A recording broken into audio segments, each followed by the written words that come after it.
সকলকে স্বাগত জানাই আমার এই ছোট্ট চ্যানেলের 10 নম্বর এপিসোডে। আমি রনি, আর আজকের কাহিনী হলো অভিশপ্ত বিড়াল। তাহলে চলো আজকের কাহিনী শুরু করা যাক। সন্ধ্যার অন্ধকার ধীরে ধীরে নেমে আসছে, আর গ্রামের শেষ প্রান্তে দাঁড়িয়ে থাকা পুরানো ধ্বংসপ্রায় বাড়িটা ঘিরে এক রহস্যময় নীরবতা। লোকজন বলে এই বাড়িতে এক সময় এক কালো বেড়াল ছিল, যে কিনা ছিল অভিশপ্ত। 3 দশক আগে এই বাড়ির মালিক ছিলেন জমিদার সিংহ রায়। তিনি ছিলেন নিষ্ঠুর ও অত্যাচারী, আর তার স্ত্রী রমলা দেবী ছিলেন সম্পূর্ণ ভিন্ন প্রকৃতির, দয়ালু এবং পশুপ্রেমী। একদিন তিনি পথে হাঁটতে হাঁটতে একটি আহত কালো বেড়াল দেখতে পান এবং সেটিকে বাড়িতে এনে যত্ন করতে থাকেন। কিন্তু হরিহর রায় এতে প্রচণ্ড রেগে যান।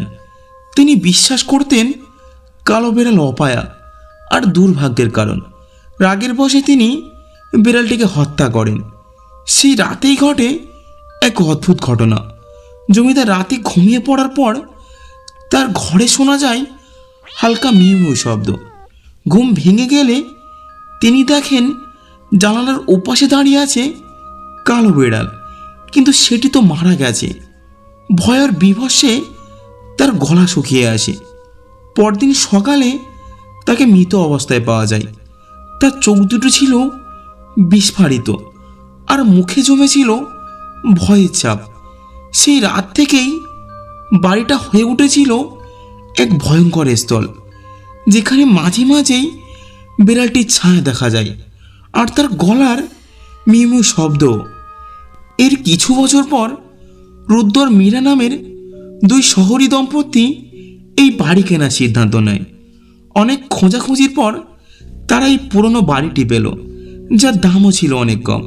আর গ্রামের মানুষজনও বাড়িটির সম্পর্কে কিছুই বলতে চাইল না, শুধু বলল এখানে আগে যারা ছিল তারা এখন আর বেঁচে নেই।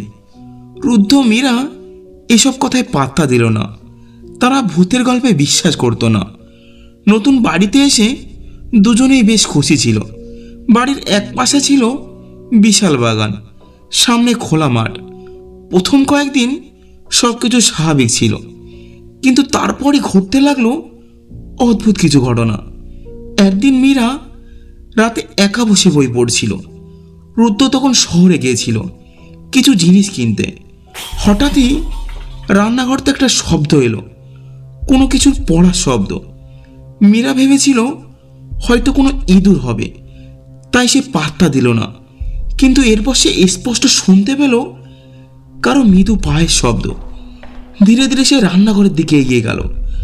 আলো জ্বালাতেই কিছুই দেখতে পেল না, তবে জানালার কাছে একটা দাগ ছিল, যেটা দেখে মনে হচ্ছিল একটা বিড়ালের পায়ের ছাপ।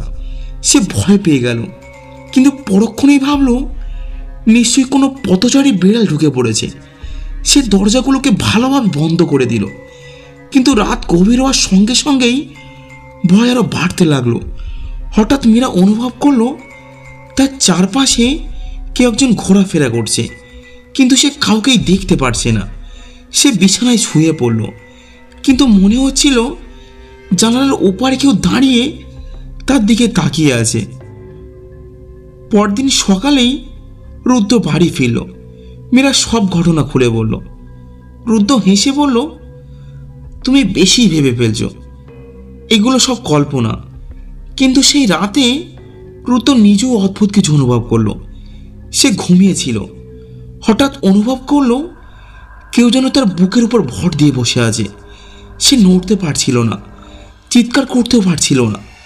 এক সময়ে সে কোনো রকমের চোখ খুলল, আর তার সামনে ছিল একটা কালো বেড়াল। কিন্তু এটা সাধারণ বেড়াল ছিল না। এর চোখ দুটো ছিল আগুনের মতো লাল, মুখের চারপাশে শুকিয়ে যাওয়া রক্তের দাগ, আর লম্বা ধারালো নখ। রুদ্র ভয়ে চিৎকার করে উঠল, কিন্তু পরক্ষণেই বিড়ালটি হাওয়ায় মিলিয়ে গেল। মীরা ছুটে এলো। কি হয়েছে? রুদ্র কিছু বলল না। সে শুধু জানতো কিছু একটা ভয়ঙ্কর ব্যাপার ঘটতে চলেছে। রুদ্র মীরা গ্রামের এক বৃদ্ধের কাছে গেল, যার নাম ছিল রঘু দাদু। রঘু দাদু সব শুনে বললেন, আমি জানতাম একদিন না একদিন কেউ না কেউ ওই বাড়িতে আসবে, আর সেই অভিশপ্ত প্রাণী আবার জেগে উঠবে। রুদ্র অবাক হয়ে জিজ্ঞেস করলো, এই বিড়ালটাকে কেন আমাদের পিছু লেগেছে? রঘু দাদু বললেন, অনেক বছর আগে এই বাড়িতে এক জমিদার থাকতেন। তিনি ছিলেন খুব নিষ্ঠুর, বিশেষ করে পশু পাখির প্রতি। আর তার স্ত্রী রমলা দেবী একদিন একটা আহত কালো বিড়াল বাড়িতে এনে যত্ন করতে লাগলেন, কিন্তু জমিদার রাগে বিড়ালটিকে হত্যা করেন। সেই সময় রমলা দেবী চিৎকার করে বললেন, একদিন এই প্রাণী তোমার মৃত্যুর কারণ হবে। সেই রাতেই জমিদার মারা যান, আর তার দেহটা বিছানায় ছিল, কিন্তু মুখটা বিকৃত হয়ে গেছিল, আর চোখ দুটো যেন আতঙ্কে বিস্ফারিত। এরপর থেকে এই বাড়িতে যেই থেকেছে সেই অভিশপ্ত বিড়ালের শিকারে পরিণত হয়েছে। মীরা ভয়ে বলল, আমরা কিভাবে মুক্তি পাব? রঘু দাদু বললেন, তোমাদের মুক্তি নেই যতক্ষণ না বিড়াল নিজে থেকে সিদ্ধান্ত নেয় তোমাদের ছেড়ে দেবে। এর কিছু ঘন্টা পর রুদ্র মীরা ঘরে বসেছিল, সব জানালা দরজা বন্ধ করে। কিন্তু মাঝরাতেই দরজার ওপাশ থেকে শোনা গেল আঁচড়ানোর শব্দ। মীরা কাঁপতে কাঁপতে রুদ্রকে বলল, ওটা যদি আবার আসে?